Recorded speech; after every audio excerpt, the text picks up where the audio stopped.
नमस्कार दोस्तों, यदि आप भी भारत और ऑस्ट्रेलिया के बीच खेले जा रहे 5 मैचों की टेस्ट सीरीज के पहले टेस्ट मुकाबले के पहले दिन का खेल देखकर खुश हुए हैं तो हमारी इस वीडियो को एक लाइक जरूर कीजिएगा।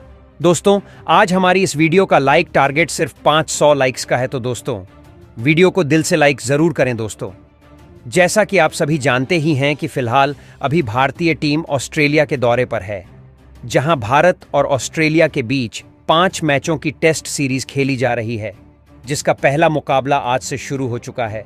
जिसमें पहले टेस्ट मुकाबले के पहले दिन भारतीय टीम ने ऐसा कमाल कर दिखाया जिसकी कल्पना कभी ऑस्ट्रेलिया की टीम ने नहीं की होगी। तो दोस्तों, बताने जा रहे हैं आपको भारत और ऑस्ट्रेलिया के बीच खेले जा रहे पहले टेस्ट मुकाबले के पहले दिन का पूरा रोमांचक हाइलाइट्स। उससे पहले यदि आपने अभी तक चैनल को सब्सक्राइब नहीं किया है तो सब्सक्राइब जरूर करें, ऐसे ही क्रिकेट की अपडेट पाते रहने के लिए।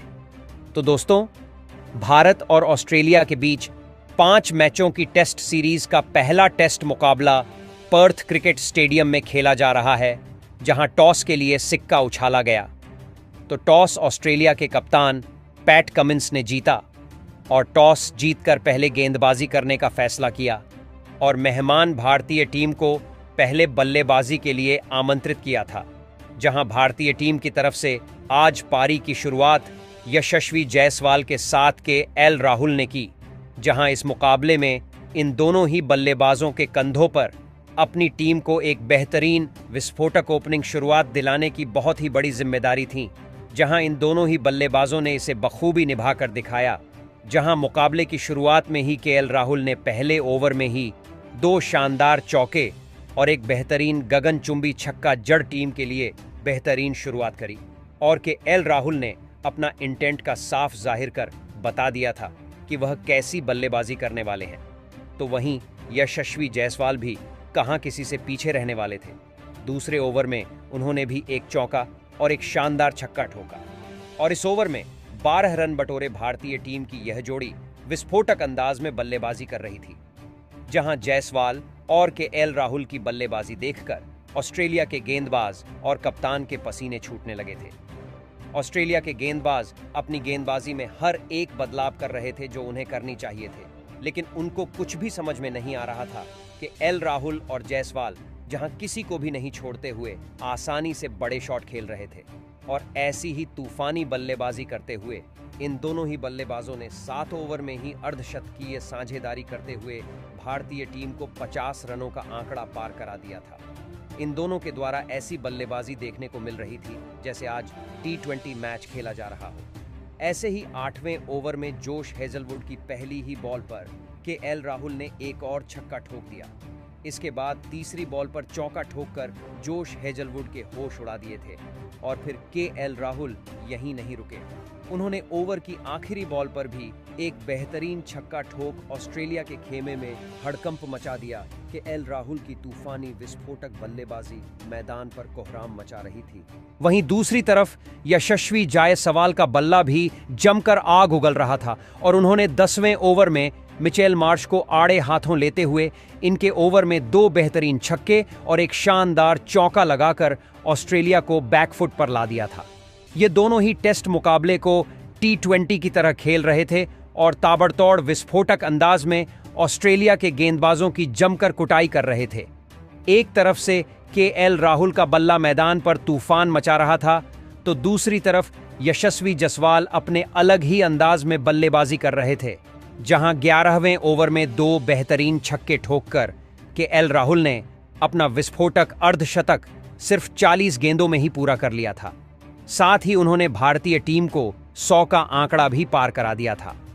दूसरी तरफ यशस्वी जायसवाल भी अपने अर्धशतक के बेहद करीब पहुंच चुके थे और 13वें ओवर में नाथन लियोन को 2 तूफानी छक्का ठोककर यशस्वी जायसवाल ने भी अपने अर्धशतक को पूरा किया। जहां के एल राहुल का भी बल्ला रुकने का नाम नहीं ले रहा था और इन दोनों ने ही भारतीय टीम को बेहतरीन शुरुआत दिला दी थी और 16 ओवर में ही भारतीय टीम 120 रनों पर पहुंच चुकी थी। जिसके बाद मिचेल स्टार्क ने 16वें ओवर में भारतीय टीम को पहला झटका दिया और तूफानी बल्लेबाजी कर रहे के एल राहुल को ओवर की चौथी गेंद LBW आउट कर दिया। जहां के एल राहुल आज 60 रन की तूफानी पारी खेलकर ऑन आउट हुए और अब के एल राहुल के आउट होने के बाद किंग विराट कोहली मैदान पर बल्लेबाजी करने के लिए उतरे। और दोस्तों, विराट कोहली ने मैदान पर उतरते से कवर ड्राइव के द्वारा एक बेहतरीन चौका लगाया और अपना खाता खोला।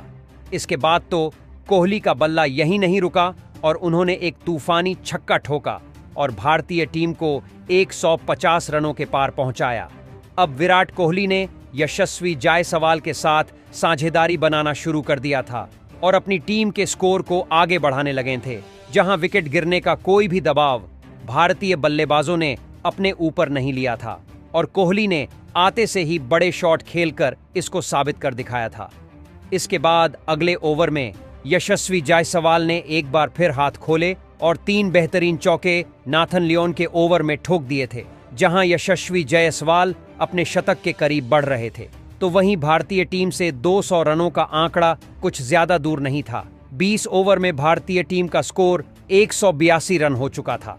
तो वहीं विराट कोहली ने पैट कमिंस के अगले ओवर में 2 चौके ठोककर इसे और भी नजदीक पहुंचा दिया। तो वहीं इसके बाद यशस्वी जायसवाल का बल्ला एक बार फिर चला और सबसे पहले उन्होंने पुल शॉट के जरिए बाउंसर पर एक छक्का ठोका और भारतीय टीम को 200 रनों के पार पहुंचाया। इसके बाद 2 बेहतरीन चौके लगाए और अपना तूफानी शतक भी जड़ दिया। जहां यशस्वी जायसवाल का बल्ला आज मैदान पर तूफान मचा रहा था, तो वहीं विराट कोहली भी इनसे पीछे नहीं रहे और इन्होंने जोश हेजलवुड के ओवर में एक नजाकत भरा शॉट लगाया और चौका बटोरा। इसके साथ ही अब इन दोनों के बीच में 50 रनों से ज्यादा की साझेदारी हो चुकी थी। भारतीय टीम की इस तरह की बल्लेबाजी देखकर हर कोई हैरान था। जहां ऑस्ट्रेलिया की टीम का तो ऐसा हाल था मानो उनके पैरों तले जमीन खिसक गई हो। अब शतक लगाने के बाद तो यशस्वी जायसवाल ने अपनी लय ही बदल ली थी और भी ज्यादा विस्फोटक अंदाज में बल्लेबाजी करने लगे थे। तो वहीं इनकी तरह ही तूफानी विस्फोटक अंदाज विराट कोहली ने भी अपना रखा था। जहां विराट कोहली ने इस बार नाथन लियोन को अपना निशाना बनाया और उनके ओवर में 2 चौके लगाकर गेंद को बाउंड्री की सैर कराई, जिसमें एक कवर ड्राइव विराट कोहली ने शानदार तरीके से लगाया था। जहां हर एक ओवर में भारतीय टीम के लिए बड़े शॉट आ रहे थे और टीम का स्कोर आसानी से आगे बढ़ रहा था। विराट कोहली जहां अपने अर्धशतक के बेहद करीब थे, तो वहीं इसके बाद अगले ओवर में यशस्वी जायसवाल ने मिचेल स्टार्क की गेंद पर एक गगनचुंबी छक्का ठोका और गेंद स्टेडियम की छत पर जाकर गिरी।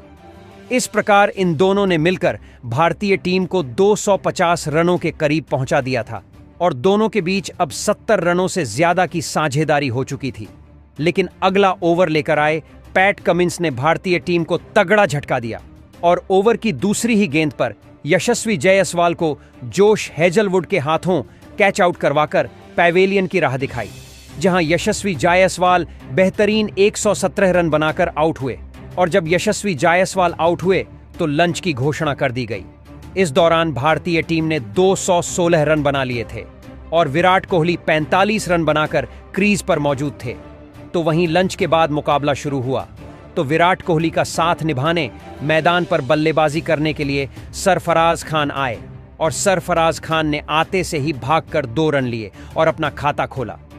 भारतीय टीम के 2 विकेट जरूर गिरे थे, लेकिन भारतीय टीम अभी अच्छी स्थिति में थी। ऐसे में दबाव ऑस्ट्रेलिया की टीम पर और भी ज्यादा बढ़ चुका था, जिसे सरफराज खान ने इस ओवर में 2 चौके लगाकर और बढ़ा दिया था। वहीं विराट कोहली का बल्ला रुकने का नाम ही नहीं ले रहा था और उन्होंने अगले ओवर में जोश हेजलवुड को 2 छक्के ठोके और अपना अर्धशतक पूरा किया। वहीं सरफराज खान भी अब विराट कोहली का बेहतरीन साथ निभा रहे थे और अब इन दोनों के बीच में शानदार साझेदारी तैयार होने लगी थी, जिसके बाद सरफराज खान ने मिचेल मार्श के ओवर में एक चौका स्टेट में लगाया और साझेदारी को आगे बढ़ाया। जहां अगला ओवर पैट कमिंस लेकर आए और इस ओवर की दूसरी ही गेंद पर विराट कोहली ने एक बेहतरीन छक्का जड़ा, लेकिन इसी ओवर की चौथी बॉल पर विराट कोहली को कमिंस ने बोल्ड कर पैवेलियन की राह पकड़ाई और ऑस्ट्रेलिया की टीम ने राहत की सांस ली। जी हां दोस्तों, भारतीय टीम को अब काफी बड़ा झटका लग चुका था और विराट कोहली 62 रन बनाकर आउट हो चुके थे, जहां भारतीय टीम का स्कोर 246 रन हो चुका था। अब दोस्तों, विराट कोहली के आउट होने के बाद मैदान पर बल्लेबाजी करने के लिए आए अर्शदीप पंत अब ऑस्ट्रेलिया की टीम ने विराट कोहली को आउट करने के बाद भारतीय टीम पर दबाव बनाना चाहा, जहां ऑस्ट्रेलिया के गेंदबाज चाहते थे कि जल्द से जल्द विकेट निकाले जाएं और इस दबाव को और बढ़ाया जाए। हालांकि पंत और सरफराज खान आज अलग ही मूड में नजर आ रहे थे और उन्होंने आते से ही ऑस्ट्रेलिया के गेंदबाजों पर कहर ढाना शुरू कर दिया। देखते ही देखते टेस्ट मैच को उन्होंने कब T20 बना दिया, पता ही नहीं चला। जहां मैट हेनरी की गेंद को बाउंड्री के पार चौके के लिए भेजकर पंत ने टीम के स्कोर को 250 रनों के पार पहुंचाया, तो वहीं दूसरी तरफ सरफराज खान का बल्ला रुकने का नाम नहीं ले रहा था। जहां अपनी घातक बल्लेबाजी से इस खिलाड़ी ने 56वें ओवर की तीसरी गेंद पर पैट कमिंस को शानदार चौका लगाते हुए सिर्फ 42 गेंदों में ही अपना अर्धशतक पूरा कर लिया था। उनकी ऐसी बल्लेबाजी देखकर ऑस्ट्रेलिया की टीम के होश उड़ चुके थे और उनके गेंदबाजों ने पसीने छोड़ दिए थे। उन्हें समझ नहीं आ रहा था कि क्या किया जाए, क्योंकि इन दोनों ने तो अपनी विस्फोटक बैटिंग से टहलका मचाकर रख दिया था। इन दोनों का बल्ला रुकने का नाम ही नहीं ले रहा था। जहां एक तरफ से पंत का बल्ला आग उगल रहा था, तो वहीं दूसरी तरफ सरफराज खान अपने अलग ही अंदाज में बल्लेबाजी कर रहे थे और एक के बाद एक चौके की झड़ी लगाते हुए इन्होंने भारतीय टीम के स्कोर को 286 रनों के पार पहुंचाया। जहां पंत और सरफराज की जोड़ी ने ऑस्ट्रेलिया के गेंदबाजों के होश उड़ा दिए थे। ऋषभ पंत और सरफराज खान की यह जोड़ी एक बार फिर बड़ी साझेदारी बनाने के लिए अब आगे बढ़ने लगी थी। एक तरफ से सरफराज खान गेंदबाजों की कुटाई कर रहे थे, तो वहीं ऋषभ पंत भी उनका बखूबी साथ निभा रहे थे। उनकी अद्भुत बल्लेबाजी का लुफ्त पूरा स्टेडियम उठा रहा था। ऑस्ट्रेलिया के गेंदबाज इन्हें रोकने की पूरी कोशिश कर रहे थे और इसी सोच में थे कि कैसे भी करके एक विकेट चटकाया जाए और लय को तोड़ा जाए। लेकिन आज सिर्फ उन्हें मायूसी हाथ लग रही थी। जहां नाथन लियोन को आड़े हाथों लेते हुए सरफराज ने शानदार चौका लगाया और टीम इंडिया को 300 रनों के पार पहुंचा दिया। इसके बाद मिशेल मार्श की ऋषभ पंत ने धज्जियां उड़ाकर रख दी। जहां ओवर की पहली ही गेंद पर पंत ने तूफानी छक्का लगाकर बेहतरीन स्वागत किया। इसके बाद तीसरी गेंद पर एक बार फिर गगनचुंबी छक्का लगाकर गेंद को मैदान के बाहर भेज दिया। पंत यहीं नहीं रुके और अंतिम गेंद पर भी उन्होंने एक शानदार चौका लगाया और अपना शानदार अर्धशतक पूरा किया। इसी के साथ ही इन दोनों के बीच 100 रनों से ज्यादा की साझेदारी भी पूरी हो चुकी थी, जिसके दम पर टीम इंडिया ने अब मुकाबले में जबरदस्त पकड़ DDH बना ली थी। जहां 65 ओवर में टीम इंडिया 310 रन बना चुकी थी और टी ब्रेक हो जाता है, जिसके बाद एक बार फिर मुकाबला शुरू होता है। जहां दोनों बल्लेबाज एक बार फिर मैदान में उतरे और आते से ही सरफराज खान ने जोश हेजलवुड को आड़े हाथों लिया और पहले तो लगातार 3 गेंदों पर 3 तूफानी छक्के ठोक डाले और इसके बाद एक शानदार चौका लगाया, जिसे देख पूरा स्टेडियम गूंज उठा।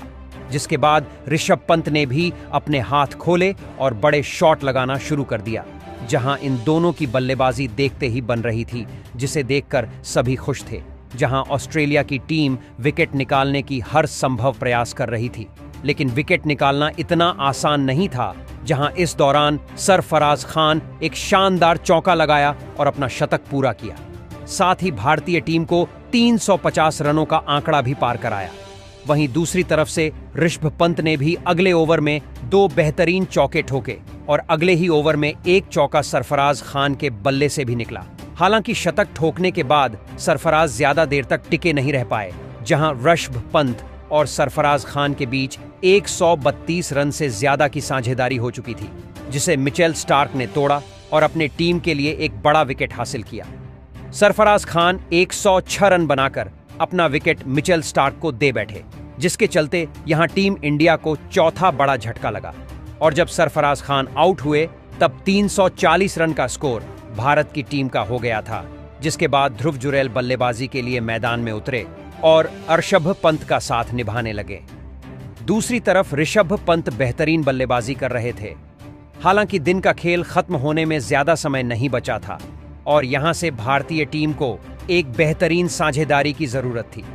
साथ ही भारतीय टीम कोई भी विकेट नहीं गंवाना चाह रही थी, जिससे एक तरफ से ऋषभ पंत तो अपना तूफानी अंदाज जारी रखे थे, लेकिन ध्रुव जुरैल संभालकर बल्लेबाजी कर रहे थे। जहां ऋषभ पंत ने बेहतरीन 2 छक्के ठोके और स्कोर को 350 रनों के पार पहुंचाया। हालांकि कुछ समय संभाल कर खेलने के बाद ध्रुव जुरैल को समझ में आ गया कि धीमे बल्लेबाजी करना सही नहीं है और बड़े शॉट लगाना ही पड़ेगा। ऐसे में दिन के अंतिम 5 ओवर का खेल बचा हुआ था और के ध्रुव जुरैल ने भी अब अपने हाथ खोल दिए थे। जहां इन दोनों ही खिलाड़ियों ने सोच लिया था कि आज के स्कोर को 400 रनों के पार पहुंचाया जाए और उन्होंने आने वाले सभी गेंदबाजों की कुटाई करनी शुरू कर दी। जहां पहले ध्रुव जुरैल ने जोश हेजलवुड के ओवर में एक चौका और एक छक्का ठोका। इसके बाद ऋषभ पंत ने पैट कमिंस को निशाना बनाया और 2 छक्के इनके ओवर में ठोके। वहीं मिचेल मार्श को भी आड़े हाथों लेते हुए इन दोनों ने ही उनके ओवर से 18 रन बटोरे और टीम के स्कोर को 400 रनों के पार पहुंचाया। इस प्रकार ऋषभ पंत और ध्रुव जुरैल ने मिलकर अंतिम 5 ओवर में 56 रन ठोक डाले और दिन का खेल खत्म होने तक भारतीय टीम ने स्कोरबोर्ड पर 413 रन लगा दिए हैं। जहां ऋषभ पंत 82 रन बनाकर तो वहीं ध्रुव जुरैल 38 रन बनाकर क्रीज पर जमे हुए हैं। ऐसे में दोस्तों अब देखना यह होगा कि भारतीय टीम दूसरे दिन कितना स्कोर बनाती है और कितने स्कोर पर पारी को घोषित करती है। हालांकि कप्तान जसप्रीत बुमराह चाहेंगे कि दूसरे दिन सबसे पहले ऋषभ पंत अपना शतक पूरा करें, उसी के बाद पारी को घोषित किया जाएगा। तो दोस्तों आपको क्या लगता है, जसप्रीत बुमराह को कितने स्कोर के बाद पारी को घोषित करना चाहिए और आप आज भारतीय टीम के प्रदर्शन को 10 में से कितने अंक देना चाहेंगे? कमेंट बॉक्स में हमें अपनी राय जरूर बताएं। नए हैं तो चैनल को सब्सक्राइब जरूर करें, वीडियो को लाइक और शेयर करना बिल्कुल भी नहीं भूलें। धन्यवाद।